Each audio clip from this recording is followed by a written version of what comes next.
का अंत। इधर विभित्सना 5 दरवाजों को सफलतापूर्वक पार करती हुई छठे दरवाजे की तरफ बढ़ रही थी। दूसरी तरफ दैत्य त्रैलोक्यसुर इस बात से बिल्कुल बेखबर था।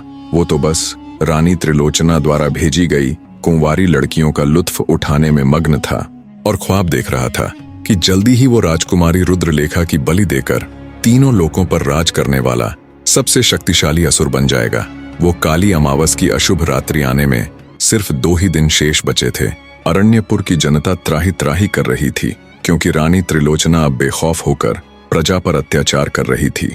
उसने अपने सैनिकों को पूरी छूट दी हुई थी कि उन्हें जहां कहीं कुंवारी सुंदर लड़की दिखाई दे उसे उठाओ और भेज दो उस दुष्ट दैत्य के पास उसका आहार बनाकर।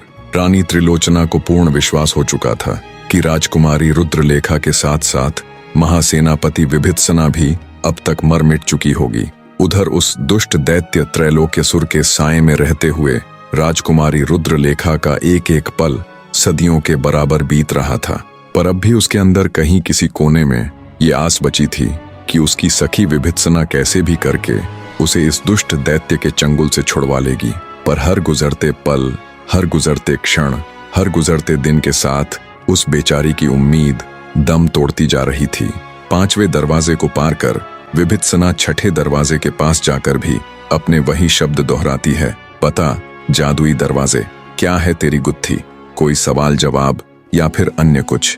विभित्सना के इतना कहने पर छठा दरवाजा भी उसे एक कहानी सुनानी प्रारंभ करता है।